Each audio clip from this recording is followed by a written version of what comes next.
اذا زلزلت الارض زلزالها واخرجت الارض اثقالها وقال الانسان ما لها آمنت باللہ صدق اللہ مولانا العظیم۔ معزز و مکرم سامعین، کروڑا بار شکر ہے اس پروردگار عالم کا کہ جس نے آج کی صبح ہمیں پھر سے زندگی عطا فرمائی اور ہمیں یہ سعادت اور توفیق دی کہ ہم اپنے پروردگار کے ہاں آ کر سجدہ ریز ہوئے۔ سورہ الزلزال، اس کے اندر قیامت کی ہولناکیاں بیان کی گئی ہیں۔ قیامت کے ابتدائی مراحل اور یعنی 2 مرحلے ہیں قیامت کے۔ پہلا بنیادی مرحلہ ہے قیامت کا کہ ہر چیز فنا ہو جائے گی، جس طرح کل من علیہ فان، ہر چیز نے مٹ جانا ہے، تباہ ہو جانی ہے، سب کچھ کائنات کا سارا نظام تباہ ہو جائے گا، اور پھر اس کے بعد دوبارہ سب کو زندہ کیا جائے گا، زمین سے اٹھایا جائے گا۔ تو انہی 2 مرحلوں کا تذکرہ ہو رہا ہے۔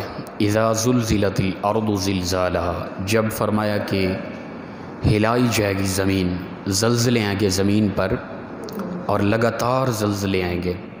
پھر فرمایا زلزالها، یعنی وہ لگاتار اس قدر زلزلے آئیں گے، اس قدر تیزی میں ہلایا جائے گا کہ جتنا ہلایا جا سکتا ہے۔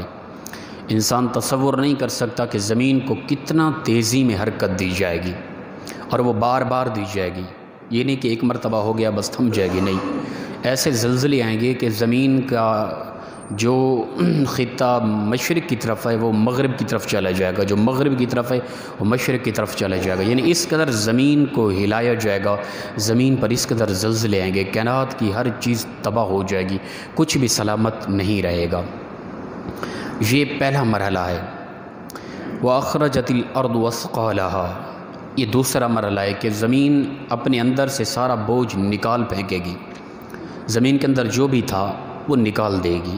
اس کی جو مین تفسیر ہے اور اس کی جو وضاحت ہے مین، وہ یہ کہ زمین کے اندر جتنا بھی لوگ دفن ہیں، وہ چاہے آدم علیہ السلام سے لے کر آخری انسان تک، ان کی ہڈیاں نہیں بچی، خاک میں مل گئے، ان کے خاک کے ذرات بھی خاک میں مل گئے، پھر ان کے خاک کے ذرات تصورات بھی ختم ہو گئے، پھر بھی وہ دوبارہ زمین انہیں زندہ کر کے دوبارہ باہر پھینک دے گی۔ وہ پورا انسان سلامت ہو کے زندہ ہو کے اٹھ کھڑا ہوگا، اور یہی حالت ہوگی جو اس وقت ہماری حالت ہے نا۔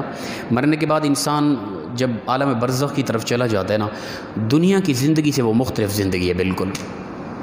وہاں پہ ہم دنیا میں رہنے والے سوچتے ہیں کہ یار جو چلا گیا ہے نا، وہ قبر میں چھوٹی سی جگہ ہے، وہ کیسے وہاں سانس لینا، وہاں نہ کچھ کھانا پینا ہے، نہ کوئی بول چال ہے، نہ کوئی وسعت ہے، وہ کیسے، یہ ہم اپنی دنیاوی زندگی کو سامنے رکھ کے عالم برزخ کو سوچ رہے ہوتے ہیں۔ ایسا نہیں ہے بالکل۔ عالم برزخ کی زندگی دنیا کی زندگی کے سے بالکل مختلف ہے، ٹھیک ہے نا۔ یہاں ہم نہ کھائیں مر جائیں گے، نہ پئیں مر جائیں گے، نہ بولیں کیسے جی سکتے ہیں، سانس نہ لیں کیسے جی سکتے ہیں، گھومنا پھرنا، ہوا فضا سب کچھ۔ عالم برزخ میں ان چیزوں کی ضرورت نہیں ہے۔ جو مر گیا عالم برزخ میں وہ ایک الگ زندگی ہے، وہاں سانس لینے کی ضرورت نہیں ہے، وہاں کھانا پینا یہ کوئی اس زندگی کی ضرورت نہیں ہے، وہاں بولنا چلنا اس زندگی کی ضرورت نہیں ہے، وہ ایک کھلا جہاں ہے، ٹھیک ہے نا۔ کبھی بھی ہم اس دنیا کی زندگی کو سامنے رکھ کے عالم برزخ کو نہ سوچا کریں، بھئی میرا فلاں چلا گیا اس کے ساتھ کیا ہو رہا ہوگا، اس کی وہ کیسے جی رہا ہوگا۔ وہ عالم برزخ کی، برزخ کہتے ہیں پردہ، ٹھیک ہے نا بھئی، ان کی زندگی کیسی ہے وہ ہم نہیں جان سکتے۔ اچھا یاد رکھیں، یہ عالم ایک عالم سری تھا، پھر عالم ارواح تھا، ہم وہاں سے چلے، عالم سری سے وہاں کئی زمانے گزرے، پھر عالم ارواح وہاں کئی زمانے گزرے، پھر ماں کا پیٹ ایک جہاں تھا، ٹھیک ہے، وہاں پھر عالم اجسام جہاں موجود ہیں اس وقت ہم، اس جہاں کا ہمیں پورا علم ہے۔ پچھلے جو جتنا بھی عالم گزرے ہمیں اس کے متعلق بتایا گیا، وہ ہمیں یاد نہیں ہے، اگرچہ ہم زمانے گزار کے آئے ہیں وہاں پہ۔ اب یہ عالم اجسام میں موجود ہیں ہم، اس کی حقیقت ہمیں معلوم ہے۔ پھر عالم برزخ ہے نا، جو مرنے سے قیامت کے دن اٹھنے تک یہ عالم برزخ ہے، ایک جہاں ہے، وہاں کتنی ہزاروں سال، سینکڑوں سال، لاکھوں سال، کروڑوں سال رہنا پڑے انسان کو۔ تو وہ عالم برزخ کی ایک ایسی زندگی ہے جس کی کوئی وضاحت نہیں آئی کہ وہاں انسان کیسے جیے گا، سرسری دھندلے طور پہ بتا دیا گیا ہے۔ کہ قبر کی عالم برزخ کی زندگی اس طرح ہے بس. باقی عالم محشر جو ہے پھر دوبارہ اٹھنے اس کی پوری وضاحت ہے کہ انسان لوگ اٹھیں گے. وَأَخْرَجَتِ الْأَرْضُ وَأَثْقَالَهَا, زمین اپنے اندر کا سارا بوجھ باہر نکال پھینکے گی.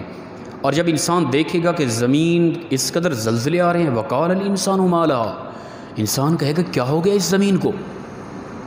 اب انسان کا یہی وجود ہوگا, یہی عقل شعور ہوگا, یہی جسامت ہوگی, یہی آنکھیں, یہی کان, یہی ناک, یہی گفتار, یہی چال, سب کچھ یہی ہوگا انسان کی. پھر عالم اجسام کی طرح والی زندگی ہوگی.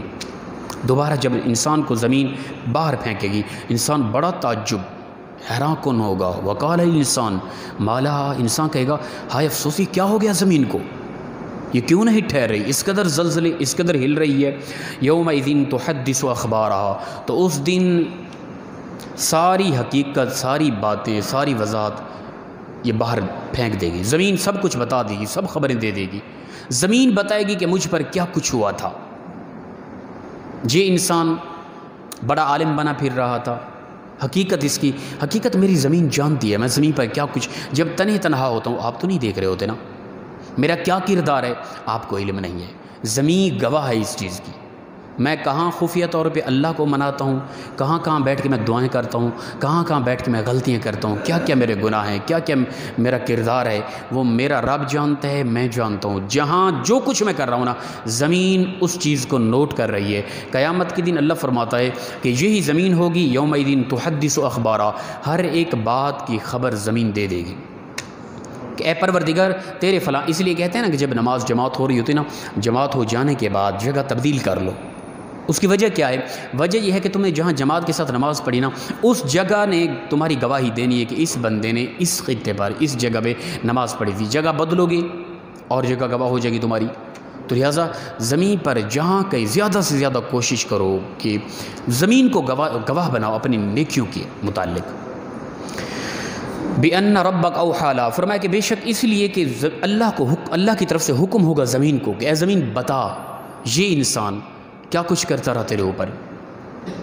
ہم یہ نہ سوچیں کہ وہاں اتنا بڑا رش ہوگا, آدم سے لے کر آخری انسان تک ہر انسان سے فرداً سوال کیے جا رہے ہوں گے. وہ کیسے نہیں, ہر انسان اپنے آپ کو تنہا محسوس کرے گا کہ مجھے اکیلے سے سارا حساب لیا جا رہا ہے. ٹھیک ہے نا, باقی سارے لگتے ہیں آزاد ہیں, میں اکیلا سارا جواب, مجھ سے سارا کوئی پوچھا جا رہا ہے. حالانکہ وہی انداز ہر ایک کے ساتھ الگ الگ ہو رہا ہوگا. یومئذ یصدر الناس اشتاتا لیروا اعمالهم, جس دن کی فرمایا کہ نکالا جائے گا لوگوں کو گروہ در گروہ, لوگ گروہ در گروہ پھر جمع ہوتے جائیں گے. لیروا اعمالهم, تاکہ ان کے اعمال ان کو دکھائے جائیں. کہ انسان تو خفیہ طور پہ چھپ کر جو کچھ بھی کرتا تھا نا, اب دیکھ پھر وہ پوری کائنات کے سامنے, تمام نبیوں کے سامنے, امام الانبیاء کے سامنے, تمام صحابہ کے سامنے, تمام اہل بیت کرام کے سامنے, تمام اولیاء کے سامنے, بلکہ مقتدیوں کے سامنے بھی راز کھلیں گے. یہ حضرت اس طرح کے تھے ماشاءاللہ, اب یہ ان کی حقیقت ہے. اس وقت حقیقت سامنے آ جائے گی. اللہ اکبر. فمن یعمل مثقال ذرۃ خیرا یرا, بس جس کسی نے بھی ایک ذرے کے مثل عمل کیا نا, ایک ذرے برابر. مفسرین فرماتے ہیں ذرے سے مراد یہ ہے کہ آپ دیکھتے ہیں نا کہ دن کے وقت جب سورج نکلا ہوتا ہے نا, تو گھر کے اندر کمرے میں روشن دان بنے ہوتے ہیں. ان روشن دان سے کبھی کبھار سورج کی کرنیں اندر آ رہی ہوتی ہیں. اندر اگر اندھیرا ہو نا کمرے کے اندر, ان سورج کی کرنوں کے اندر, شعاؤں کے اندر ذرات اڑتے ہوئے نظر آتے ہیں. اس وقت یہاں بھی اڑ رہے ہیں پر وہ نظر نہیں آ رہے. ان کو دیکھنے کا طریقہ یہی ہے کہ روشن دان کے ذریعے جو آنے والی شعائیں ہوتی ہیں نا سورج کی, ان شعاؤں میں وہ ذرات چھوٹے چھوٹے اڑتے ہوئے نظر آ رہے ہوتے ہیں. وہ یہ نہیں کہ وہ کوئی پکڑے جائیں یا ان کا کوئی خاص وجود ہو یا ہم ان کو پکڑ کے الگ طور پہ دیکھ سکیں, ایسا نہیں ہے. اتنے وہ چھوٹے ذرات ہوتے ہیں, ان کا وجود اس قدر چھوٹا ہوتا ہے. تو فرماتے ہیں ذرے سے مراد وہی چھوٹے چھوٹے ذرات ہیں. ان ذرات کی مثل اگر کسی نے نیک عمل کیا نا, ضائع نہیں ہوگا. اللہ تعالیٰ وہ عمل بھی دکھائے گا کہ اے میرے بندو دیکھو یہ میرا بندہ یہ عمل کر کے آیا, اس کا بھی انسان کو صلہ دیا جائے گا. اچھا لفظ کیا ہے؟ خیرا یرا. یرا فعل مضارع کا صیغہ ہے. ٹھیک ہے نا. فعل مضارع کے اندر دو زمانے پائے جاتے ہیں, زمانہ حال, زمانہ استقبال. جو موجودہ زمانہ ہے اور آنے والا زمانہ ہے.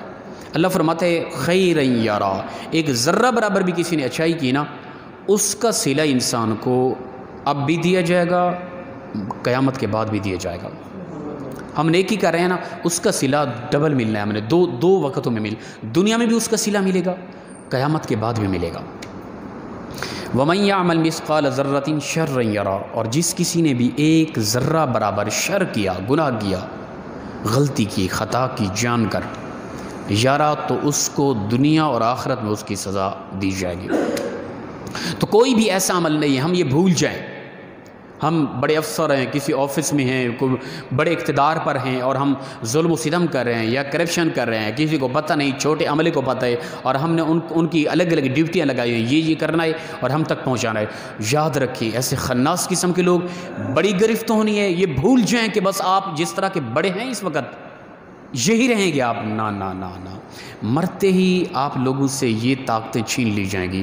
الیس اللہ باحکم الحاکمین، سب حاکموں سے بڑا حاکم وہ اللہ ہے۔ اور اس نے پھر پوچھنا ہے بندے بتا، تجھے میں نے اقتدار دیا تھا، تو بڑا آدمی تھا، تجھے عزت و وقار دیا تھا، تجھے ایک شعور دیا تھا، تجھے لوگوں پر ایک معیار دیا تھا، تو یہی کچھ کرتا رہا کیا؟ لوگ تیری ڈر کی وجہ سے تیری عزت کرتے تھے، تیرے اندر انسانیت ختم ہو گئی تھی کیا؟ پھر اس وقت انسان کو دنیا کے اندر بھی اس کو ذلت ملے گی، اس طرح کرنے والا دنیا کے اندر بھی، پر قیامت کے دن بڑی سختی کے ساتھ اس سے پوچھا جائے گا۔ تو وہ اللہ تعالیٰ سخت عذاب والا ہے ان لوگوں کے لیے جو لوگ دنیا کے اندر اللہ کے بندوں پر طرح طرح کی مشکلات پیدا کرتے ہیں بندوں کے لیے۔ تو لہٰذا ہم یہ سوچ کے قدم اٹھائیں، ہم یہ سوچ کے چلیں کہ ہم کیا کر رہے ہیں، ہمارا جینے کا کیا طریقہ ہے، میں جو کر رہا ہوں یہ موازنہ کر لیا کریں۔ کبھی کبھار تو یہ سوچ کے موازنہ ہم کریں نا، بھئی آج کا ہمارا دن جو گزرا ہے نا، آج ہم سونے لگے ہیں اور ابھی موت آ جائے، آج کے دن کے بارے ہی مجھ سے پوچھا جائے تو کیا بنے گی؟